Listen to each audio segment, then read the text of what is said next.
Madam మీ నియోజకవర్గంలో YSRCP party నుంచి గొల్లపల్లి సూర్యారావు గారు ఒక పక్క, కాంగ్రెస్ పార్టీ నుంచేమో సరళ ప్రసన్న కుమార్ గారు ఒక పక్క, జనసేన పార్టీ నుంచేమో మన వరప్రసాద్ గారు ఒక పక్క, వీళ్ళ ముగ్గురులో ఎమ్మెల్యే అభ్యర్థిగా గెలిచే అవకాశం ఎవరికి ఉందంటారు? మాకైతే అనిపిస్తుంది సూర్యారావు గారు గెలుస్తారండి. ఎందుకంటే జగన్ గారు వచ్చిన తర్వాత పరిపాలన ఒక విధంగా చూడాలంటే 14 సంవత్సరాలు చంద్రబాబు నాయుడు గారు చేసినా కానీ ఆ పరిపాలన చూస్తాము, జగన్ గారి పరిపాలన కూడా చూస్తాం. జగన్ గారి పరిపాలన కింద స్థాయి నుంచి ఏదో విధంగా లబ్ధి పొందారండి ప్రతి కుటుంబం.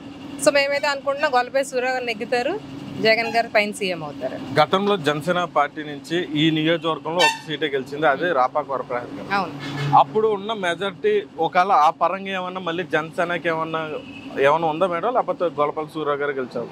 లేదు, గొల్లపల్లి సూర్యారావు గారే గెలుస్తారు. ఎందుకంటే అప్పుడు చూస్తే రాపాక వరప్రసాద్ గారు వల్ల నెగ్గిందని మేము అనుకుంటాం. జనసేన బ్రాండ్ అదేమీ లేదు. పవన్ కళ్యాణ్ బ్రాండ్ ఉంటే ఆయన ఎందుకు అక్కడ సీట్ నెగ్గలేదు? ఆయన కూడా నెగ్గాలి కదా. 2 ఆటల్లో పోటీ చేస్తే ఆయన ఒకటి కూడా నెగ్గలేదు. చూడాలంటే జనసేన పవన్ కళ్యాణ్ గారు బ్రాండ్ ఏమీ లేదు, ఇక్కడ చూస్తే రాపాక బ్రాండ్ ఉంది, అందుకే ఆయన నెగ్గారు. ఇప్పుడు ఆయన ఎంపీగా నిలబడ్డారు వైఎస్ఆర్సీపీ పార్టీ, ఆయన ఎంపీగా. అవునండి, ఎంపీగా కూడా గెలుస్తారు. ఎందుకంటే పిలిస్తే పలికే మనిషి రాపాక. ఎవరికి ఏ ప్రాబ్లం ఉన్నా ఏ టైం ఉన్నా వస్తానులే చూస్తానులే ఆ టైప్ కాదు, నేను ఉన్నాను అని చెప్పేసి ముందుకుంటారు. అందుబాటులో ఉండే వ్యక్తి అందుబాటులో రాపాక గారు, గొల్లపల్లి సూర్య గారు గెలిచారు. అవునండి. ఇప్పుడు రాష్ట్ర పరంగా చూసుకుంటే మేడం, జగన్మోహన్ రెడ్డి గారు ఒక పక్క, కూటమితో చంద్రబాబు నాయుడు గారు కానీ పవన్ కళ్యాణ్ గారు కానీ బీజేపీ పార్టీలు ముగ్గురు ఒక పక్క, రాష్ట్ర ముఖ్యమంత్రి గెలిచే అవకాశం అవుతుంది. సీఎంగా మళ్ళీ జగన్ గారే పీఠం తీసుకుంటారండి. ఎందుకంటే నేను ఒక ఎంప్లాయీ భార్యని, మా హస్బెండ్ కూడా గవర్నమెంట్ డిపార్ట్మెంట్ అండి. నేను మా బాబుని గవర్నమెంట్ స్కూల్లో వేసాను. మేము ప్రైవేట్ స్కూల్లో వేయగలుగుతాం, బట్ జగన్ గారు వచ్చిన తర్వాత నేను మా బాబుని గవర్నమెంట్ స్కూల్లో వేసాను. ఎందుకంటే ఒకప్పుడు చదువులు వేరేగా ఉండి గవర్నమెంట్ స్కూల్లో, మా హస్బెండ్ ఏంటి మేమేంటి అందరం గవర్నమెంట్ స్కూల్లో చదువుకుని వచ్చిన వాళ్ళమే. ఈ రోజు చంద్రబాబు నాయుడు గవర్నమెంట్ వచ్చిన తర్వాత మొత్తం ప్రైవేటీకరణ చేసేసి గవర్నమెంట్ స్కూల్ క్లోజ్ అయిపోయిన పరిస్థితిలో జగన్ గారు వచ్చి మళ్ళీ తెలిచారండి.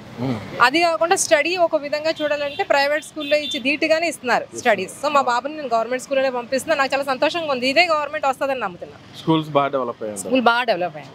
మరి వీళ్ళు కూటమితో వస్తున్నారు, అదేమో బలం ప్రభావితం ఏమన్నా జరిగే అవకాశం ఉంది? అవి ఏమి పనికిరావండి, అవి ఏం పనికిరావు. జగన్ గారు చేసిన పరిపాలన బాగుంది కాబట్టి జగన్ గారు జనాలు నమ్మారు, జగన్ గారు సీఎం అవుతారు.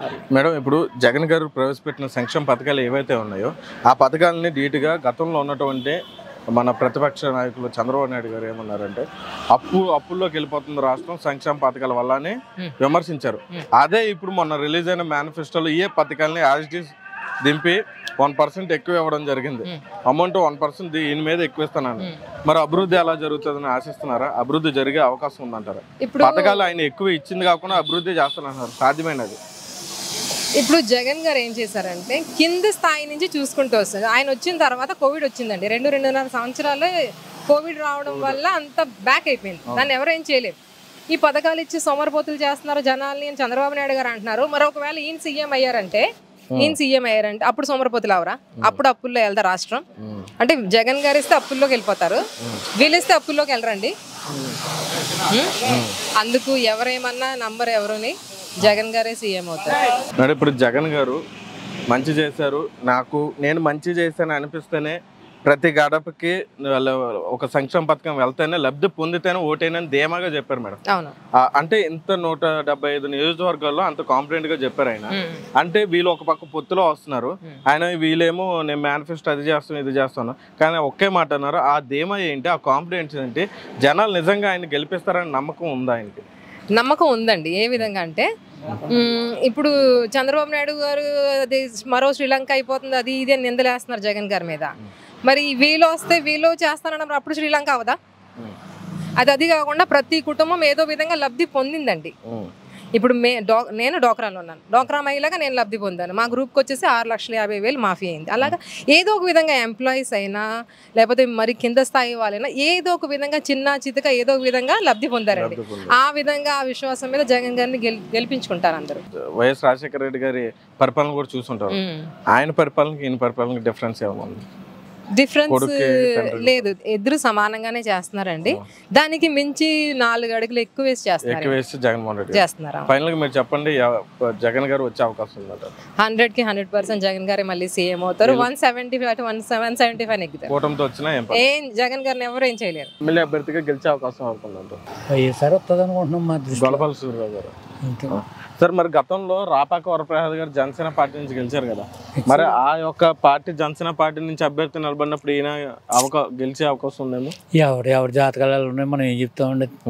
మీ అభిప్రాయం మాత్రం గొల్లపల్లి సూర్యరావు గారు వస్తారు అనుకుంటున్నాం. మరి ఇప్పుడు రాష్ట్ర పరంగా అంటే ఇప్పుడు 5 సంవత్సరాలు పరిపాలన చేశాడు చంద్రబాబు నాయుడు, ఏ గుండు చేయలేదు. ఉన్న వాళ్ళకి డబ్బులు తొప్పెట్టుకుంటేలా చేశాడు. రుణమాఫీ అన్నాడు, రుణమాఫీ చేయలేదు. ఇలా ప్రజలకు డబ్బులు పంచిపెట్టడం అన్ని చేసింది వైఎస్ఆర్ వచ్చిన తర్వాత జరిగింది తప్ప ఇంకెవడ లేడు. మరి ఇప్పుడు రాష్ట్ర పరంగా చూసుకుంటే జగన్మోహన్ రెడ్డి గారు ముఖ్యమంత్రి అయ్యే కోసం ఉందా? ముఖ్యమంత్రి జగన్మోహన్ రెడ్డి వస్తాడు, ఇంకెవడు రాడు. ఎందుకని? మరి వీళ్ళు కూటమితో వస్తున్నారు. కూటమి ఏం చేస్తుందని సన్నాసాలు ఎన్నాళ్ళు ఉంటారండి వీళ్ళు. ఇప్పుడు ఎలక మీద పిల్లికి మీద ఎలక మీద కొట్టుకుంటమే తప్ప ప్రజలకు చేసేది ఏమీ లేదండి. వాళ్ళు ఏమీ చేయరండి. పవన్ కళ్యాణ్ గారు కూటమి, ఇప్పుడు చంద్రబాబు, ఇప్పుడు ఎందుకు మోడీ గారు ఉన్నాడండి, ఇవాళ స్టీల్ ప్లాంట్ ప్రైవేట్ గారిని చేయనని చెప్పలేదుగా. చేశాడు, చెప్పాడు. అసలు ఒక మాట కూడా అనలేదు స్టీల్ ప్లాంట్ ప్రైవేట్ పని చేయనని.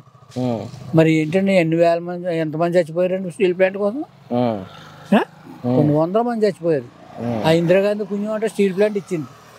కానీ ఇవాళ అసలు దాని ఊసు ప్రస్తావన లేదు.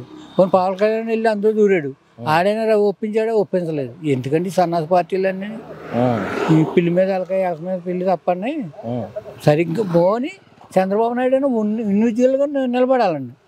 ఈ 3 పార్టీలు కాకుండా ఎవరికాడికి ఇండివిజువల్గా నిలబడితే అప్పుడు ఎవడు నిలబడతాడన్నది అప్పుడు తేలుతుంది. అంతే తప్పండి వేస్ట్ అండి. మరి వీళ్ళు కూటమితో వచ్చిన ఎంత కూటమి వస్తే 10 సీట్లు 20 సీట్లు వచ్చి ఏం చేస్తారండి వీళ్ళు? ఏం చేస్తారు చెప్పండి? 10 సీట్లు 20 సీట్లు జగన్ గారే గెలిచే అవకాశం ఉంది. జగనే, అలాగే సీఎం జగనే, ఇంకా సమస్య లేదు. సీఎం జగనే. చంద్రబాబు నాయుడు గారు ఏం చేస్తారు? ఏమవుతాడండి, ఎలక మీద పిల్లి మీద ఆడికి కొట్టుకుంటమే తప్ప లంకిలు పెట్టడం కూడా తప్ప ఏమీ లేదు. ఏమి చేశాడు? 5 సంవత్సరాలు చేశాడు. ఎవరికన్నా ఏమైనా చేసి పెట్టాడండి? ఏమీ చేయలేదు. జగన్ గారు వచ్చాక జరిగింది. జగన్ గారు వచ్చిందో చేశాడండి. నేను ఆడ అనుకున్నాయన్నీ చేసి పెట్టాడు, పథకాలన్నీ. ఆడ అన్నది ఒకటి చేయలేదు చంద్రబాబు నాయుడు. మాకైతే జనసేన వస్తుందని మేము అనుకుంటున్నామండి. అదేనండి, మొత్తం కూడా మా సైడ్ అంతా కూడా అండి మొత్తానికి 150 ఓట్లు చిల్లర ఉంటాయండి. అన్ని కూడా జనసేనకే మేము వేసుకుని అభ్యర్థిని మేము గెలుచుకోవాలి. దేవవర ప్రసాద్ గారు పోటీకి ఇప్పుడు గొల్లపల్లి సూర్య గారు, లక్ష్మీ సరైన ప్రసన్న కుమార్ గారు. అవునండి, ఇది వరకు వాళ్ళు ఎమ్మెల్యేగా చేశారు. మాకు ఆ పార్టీ నిమిత్తంగా మాకు ఏమి మాత్రం చేయలేదండి. దేవవర ప్రసాద్ గారిని మాకు అభ్యర్థిగా చేస్తారు. ఐఏఎస్ ఆఫీసర్ కదా, అన్ని తెలుసు కదా అనుభవం అనేసి మేము అనుకుంటున్నామండి. గతంలో మీరు గెలిపించినటువంటి జనసేన అభ్యర్థి రాపాక వరప్రసాద్ గారు, ఆయన ఇప్పుడు పార్టీ మారి వైఎస్ఆర్సీపీ పార్టీ నుంచి ఎంపీగా నిలబడ్డారు. అవునండి, ఆయన గెలిచే అవకాశం ఉందండి? అదే ఉంటదన్న అవకాశం అయితే మాత్రం మేము చెప్పలేమండి. ఎందుకంటారేమో ఆయన నెగ్గాక మా పల్లానికి దిగి ఇదిగోనమ్మా మీరు అందరూ కలిపి మమ్మల్ని నెగ్గించినందుకైనా కనీసం అతను ధన్యవాదాలు తెలుపుకోవడానికి కూడా రాలేదండి. అంటే మేము అడిగిందల్లా డ్రైనేజీకి అయ్యి అడిగేవి అతన్ని. సరేనమ్మా మీకు చోటు ఎక్కడి నుంచి ఇమ్మంటారు అని అడిగితే అవసరమైతే మా అరుగుల నుంచి కూడా బద్దలు కొట్టి కట్టండి అనేసి మేము అడిగేమండి.